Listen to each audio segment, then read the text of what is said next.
Assalamu alaikum. Hello, grade 3, friends, foes, neighbors, people far and near and far. Welcome back to my channel.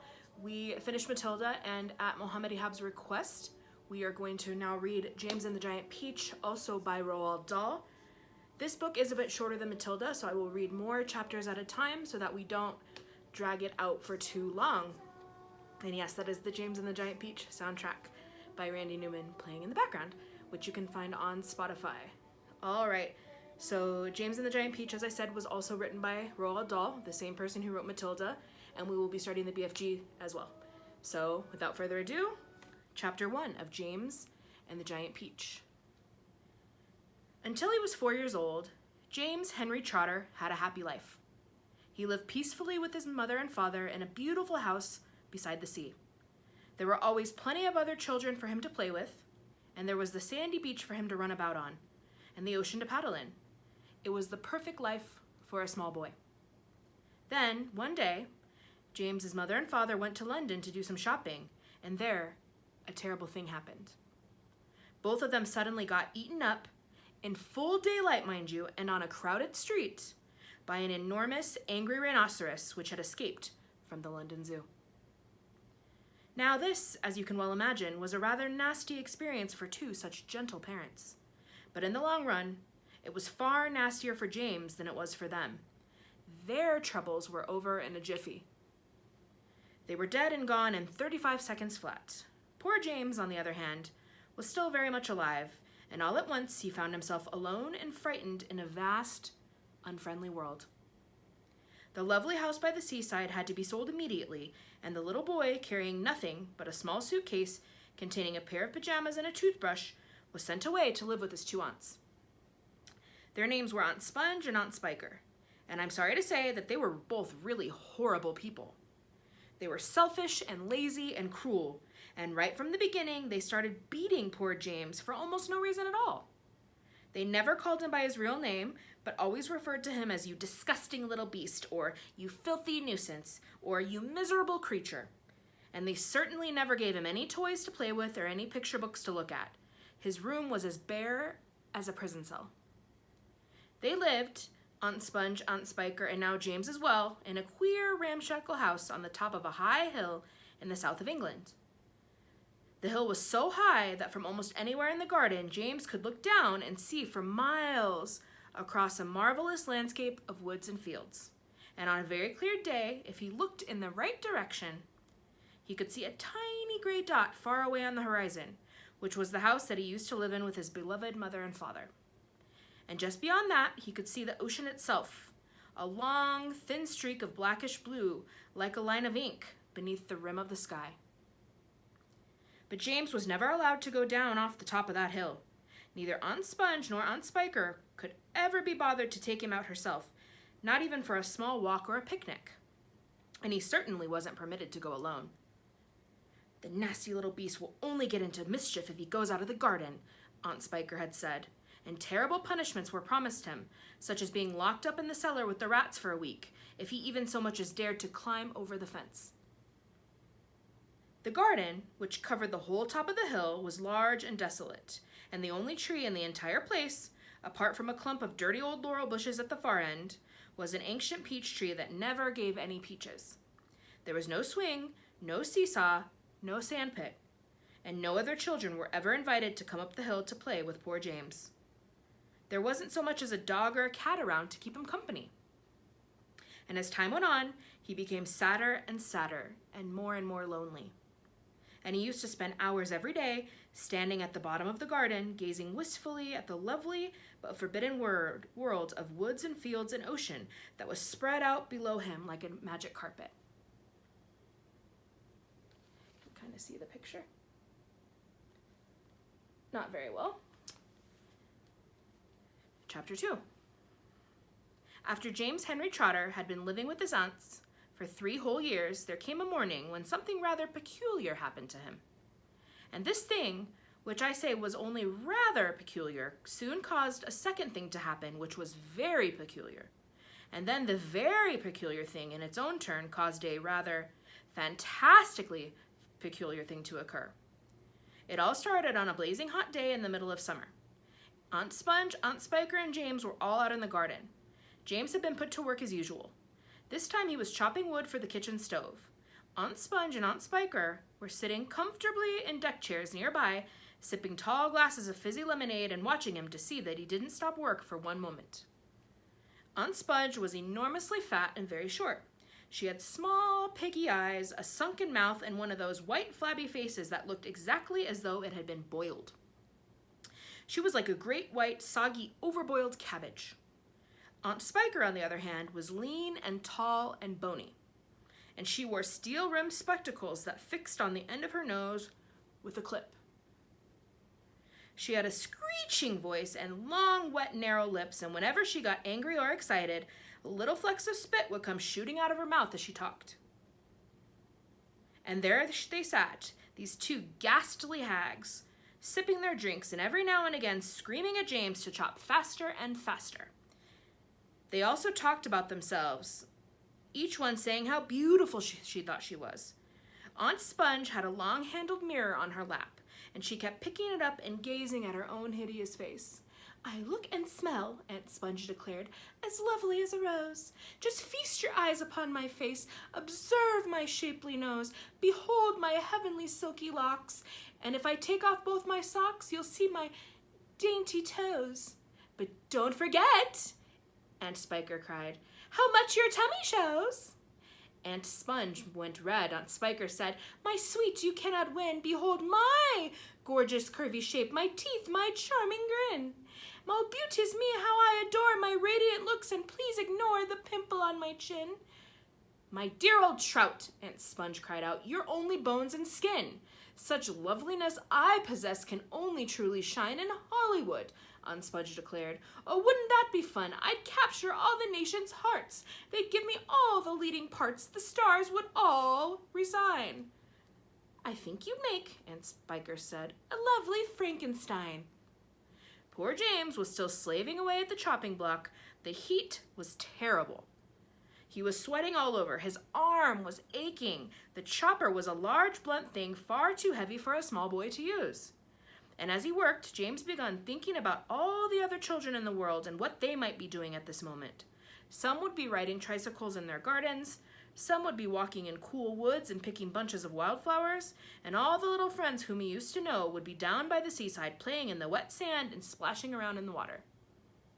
Great tears began oozing out of James's eyes and rolling down his cheeks. He stopped working and leaned against the chopping block, overwhelmed by his own unhappiness. "What's the matter with you?" Aunt Spiker screeched, glaring at him over the top of her steel spectacles. James began to cry. "Stop that immediately and get on with your work, you nasty little beast," Aunt Sponge ordered. "Oh, Auntie Sponge," James cried out, "and Auntie Spiker, couldn't we all please, just for once, go down to the seaside on the bus? It isn't very far, and I feel so hot and awful and lonely." "Why, you lazy, good-for-nothing brute!" Aunt Spiker shouted. "Beat him!" cried Aunt Sponge. "I certainly will," Auntie Spiker snapped. She glared at James, and James looked back at her with large, frightened eyes. "I shall beat you later on in the day when I don't feel so hot," she said. "And now get out of my sight, you disgusting little worm, and give me some peace." James turned and ran. He ran off as fast as he could to the far end of the garden and hid himself behind that clump of dirty old laurel bushes that he mentioned earlier on. Then he covered his face with his hands and began to cry and cry. Chapter 3. It was at this point that the first thing of all, the rather peculiar thing that led to so many other much more peculiar things happened to him. For suddenly, just behind him, James heard a rustling of leaves, and he turned around and saw an old man in a funny dark green suit emerging from the bushes. He was a very small old man, but he had a huge bald head and a face that was all covered over with bristly black whiskers. He stopped when he was about 3 yards away, and he stood there leaning on his stick and staring hard at James. When he spoke, his voice was very slow and creaky. "Come closer to me, little boy," he said, beckoning to James with a finger. "Come right close to me, and I will show you something wonderful." James was too frightened to move. The old man hobbled a step or two nearer, and he put a hand into the pocket of his jacket and took out a small white paper bag. "You see this?" he whispered, waving the bag gently to and fro in front of James's face. "You know what this is, my dear? You know what's inside this little bag?" Then he came nearer still, leaning forward and pushing his face so close to James that James could feel breath flowing on his cheeks. The breath smelled musty and stale and slightly mildewed, like the air in an old cellar. "Take a look, my dear," he said, opening the bag and tilting it towards James. Inside it, James could see a mass of tiny green things that looked like little stones or crystals, each one about the size of a grain of rice. They were extraordinarily beautiful, and there was a strange brightness about them, a sort of luminous quality that made them glow and sparkle in the most wonderful way. "Listen to them," the old man whispered. "Listen to them move." James stared into the bag, and sure enough, there was a faint rustling sound coming from inside it. And then he noticed that all the thousands of little green things were slowly, very slowly, stirring about and moving over each other as though they were alive. "There's more power and magic in these things in there than in all the rest of the world put together," the man said softly. But what are they?" James murmured, finding his voice at last. "Where do they come from?" "Aha," the old man whispered. "You'd never guess that." He was crouching a little now and pushing his face still closer and closer to James until the tip of his long nose was actually touching the skin of James's forehead. Then suddenly he jumped back and began waving his stick madly in the air. "Crocodile tongues," he cried. 1,000 long slimy crocodile tongues, boiled up in the skull of a dead witch for 20 days and nights, with the eyeballs of a lizard. Add the fingers of a young monkey, the gizzard of a pig, the beak of a green parrot, the juice of a porcupine, and 3 spoonfuls of sugar. Stew for another week, and then let the moon do the rest." All at once, he pushed the white paper bag into James's hands and said, "Here you take it, it's yours." Chapter 4. James Henry Trotter stood there clutching the bag and staring at the old man. "And now," the old man said, "all you've got to do is this. Take a large jug of water and pour all the little green things into it. Then very slowly, one by one, add 10 hairs from your very own head. That sets them off. It gets them going. In a couple of minutes, the water will begin to froth and bubble furiously, and soon as that happens, you must quickly drink it all down, the whole jugful in one gulp. And then, my dear, you will start to feel it churning and boiling in your stomach, and steam will start coming out of your mouth, and immediately after that, marvelous things will start happening to you, fabulous, unbelievable things. And you will never be miserable again in your life, because you are miserable, aren't you? You needn't tell me, I know all about it. Now off you go and do exactly as I say, and don't whisper a word of this to those 2 horrible aunts of yours, not a word. And don't let those green things in there get away from you either, because if they do escape, then they will be working their magic upon somebody else instead of upon you. And that isn't what you want at all, is it, my dear? Whoever they meet first, be it bug, insect, animal, or tree, that will be the one who gets the full power of their magic. So hold the bag tight. Don't tear the paper. Off you go. Hurry up. Don't wait. Now's the time. Hurry." With that, the old man turned away and disappeared into the bushes. Chapter 5. The next moment, James was running back towards the house as fast as he could go. He would do it all in the kitchen, he told himself, if only he could get in there without Aunt Sponge and Aunt Spiker seeing him. He was terribly excited. He flew through the long grass and the stinging nettles, not caring whether he got stung or not, on his bare knees, and in the distance he could see Aunt Sponge and Aunt Spiker sitting in their chairs with their backs toward him. He swerved away from them as to go round the other side of the house, but then suddenly, just as he was passing underneath the old peach tree that stood in the middle of the garden, his foot slipped and he fell flat on his face in the grass. The paper bag burst open as it hit the ground, and the thousands of tiny green things were scattered in all directions. James immediately picked himself up onto his hands and knees and started searching the ground for his precious treasures. But what was this? They were all sinking into the soil. He could actually see them wriggling and twisting as they burrowed their way downward into the hard earth. And at once he reached out a hand to pick some of them up before it was too late, but they disappeared right under his fingers. He went after some others, and the same thing happened. He began scrabbling around frantically in an effort to catch hold of those that were left, but they were too quick for him. Each time the tips of his fingers were just about to touch them, they vanished into the earth. And soon, in the space of only a few seconds, every single one of them had gone. James felt like crying. He would never get them back now. They were lost, lost, lost forever. But where had they gone to? And why in the world had they been so eager to push down into the earth like that? What were they after? There was nothing down there. Nothing except the roots of the old peach tree and a whole lot of earthworms and centipedes and insects living in the soil. But that was what the old man had said. Whoever they meet first, be it bug, insect, animal, or tree, that will be the one who gets the full power of their magic. Good heavens, thought James. What is going to happen in the case that they meet an earthworm or a centipede or a spider? And what if they do get into the roots of the peach tree? Get up at once, you lazy beast! A voice was suddenly shouting in James' ear. James glanced up and saw Aunt Spiker standing over him, grim and tall and bony, glaring at him through her steel-rimmed spectacles. Get back over there immediately and finish chopping those logs, she ordered. Aunt Sponge, fat and pulpy as a jellyfish, came waddling up to her sister to see what was going on. Why don't we just lower the boy down the well in a bucket and leave him there for the night, she suggested. That ought to teach him not to laze around like this the whole day long. That's a very good wheeze, my dear Sponge, but let's make him finish chopping up the wood first. Be off at once, you hideous brat, and do some work. Slowly, sadly, poor James got up off the ground and went back to the woodpile.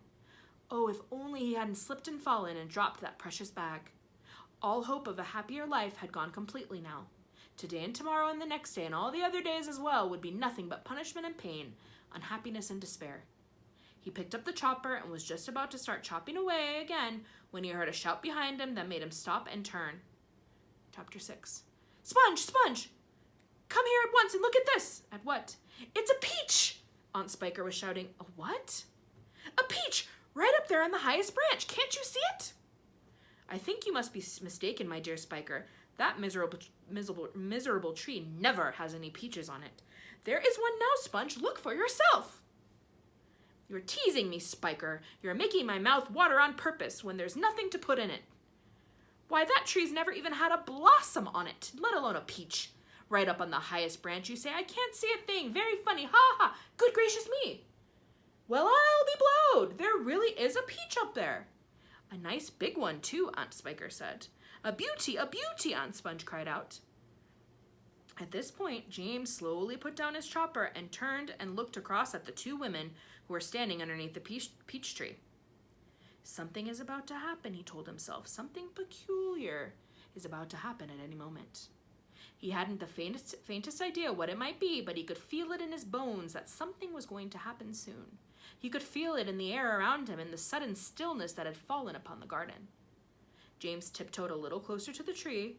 The aunts were not talking now. They were just standing there, staring at the peach. There was not a sound anywhere, not even a breath of wind, and overhead the sun blazed down upon them out of a deep blue sky. It looks ripe to me, Aunt Spiker said, breaking the silence. Then why don't we eat it? Aunt Sponge suggested, licking her thick lips. We can have half each. Hey, you, James, come over here at once and climb this tree. James came running over. I want you to pick that peach up there on the highest branch, Aunt Sponge went on. Can you see it? Yes, Auntie Sponge, I can see it. And don't you dare eat any of it yourself. Your Aunt Spiker and I are going to have it between us right here and now, half each. Get on with it. Up you go. James crossed over to the tree trunk. Stop, Aunt Spiker said quickly. Hold everything. She was staring up into the branches with her mouth wide open and her eyes bulging as though she had seen a ghost. Look, she said. Look, Sponge, look. What's the matter with you? Aunt Sponge demanded. It's growing, Aunt Spiker cried. It's getting bigger and bigger. What is? The peach, of course. You're joking. Well, look for yourself. But my dear Spiker, that's perfectly ridiculous. That's impossible. That's now wait just a minute.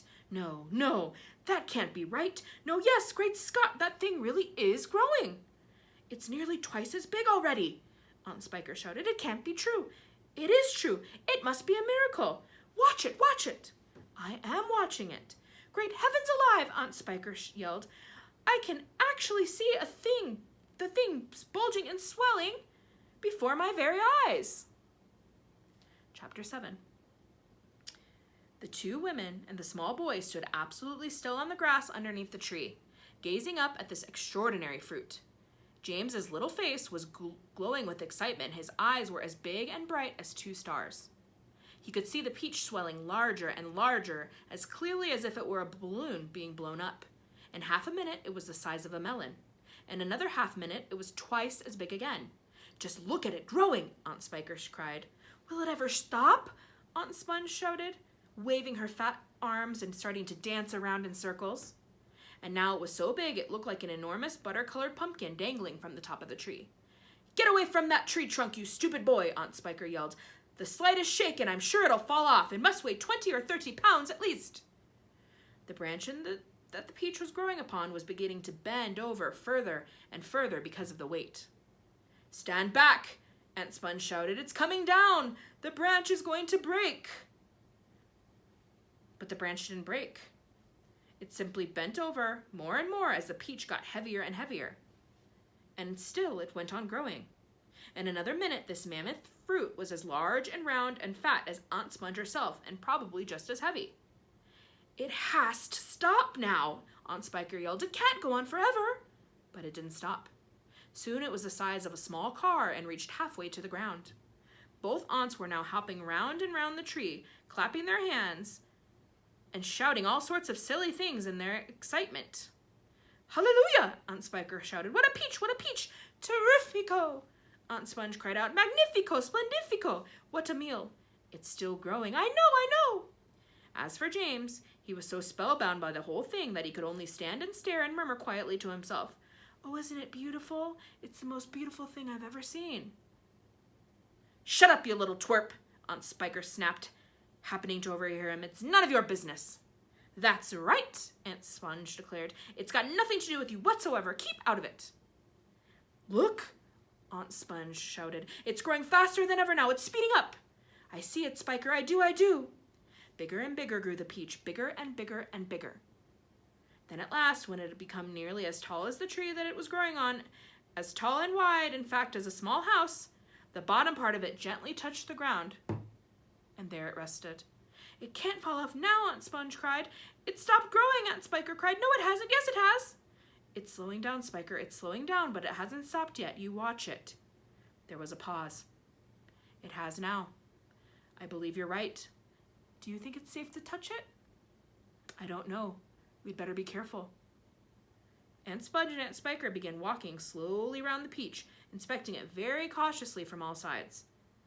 They were like a couple of hunters who had just shot an elephant and were not quite sure whether it was dead or alive, and the massive, round, growing fruit towered over them so high that they looked like little people from another world beside it. The skin of the peach was very beautiful, a rich, buttery yellow with patches of brilliant pink and red. Aunt Sponge advanced cautiously and touched it with the tip of one finger. "It's ripe," she cried. "It's just perfect. Now look here, Spiker. Why don't we go and get a shovel right away and dig out a great big chunk of it for you and me to eat?" "No," Aunt Spiker said. "Not yet." "Why ever not?" "Because I say so." "But I can't wait to eat some," Aunt Sponge cried out. She was watering at the mouth now, and a thin trickle of spit was running down one side of her chin. "My dear Sponge," Aunt Spiker said slowly, winking at her sister and smiling a sly, thin-lipped smile. "There's a pile of money to be made out of this if only we handle it right. You wait and see." Chapter 8. The news that a peach almost as big as a house had suddenly appeared in someone's garden spread like wildfire across the countryside. And the next day a stream of people came scrambling up the steep hill to gaze upon this marvel. Quickly, Aunt Sponge and Aunt Spiker called in carpenters and had them build a strong fence round the peach to save it from the crowd. And at the same time, these two crafty women stationed themselves at the front gate with a large bunch of tickets and started charging everyone for coming in. Roll up, Aunt Spiker yelled. "Only 1 shilling to see the giant peach." "Half price for children under 6 weeks old," Aunt Sponge shouted. "One at a time, please. Don't push. You're all going to get in. Hey, you, come back there. You haven't paid." By lunchtime, the whole place was a seething mass of men, women, and children, all pushing and shoving to get a glimpse of this miraculous fruit. Helicopters were landing like wasps all over the hill, and out of them poured swarms of newspaper reporters, cameramen, and men from the television companies. "It'll cost you double to bring in a camera," Aunt Spiker shouted. All right, they answered. "We don't care," and the money came rolling into the pockets of the two greedy aunts. But while all this excitement was going on, poor James was forced to stay locked in his bedroom, peeping through the bars of his window at the crowds below. "The disgusting little brute will only get in everyone's way if we let him wander about," Aunt Spiker had said early that morning. "Oh, please," he had begged. "I haven't met any other children for years and years, and there are going to be lots of them down there for me to play with, and perhaps I could help you with the tickets." "Shut up," Aunt Sponge had snapped. "Your Aunt Spiker and I are about to become millionaires, and the last thing we want is the likes of you messing things up and getting in the way."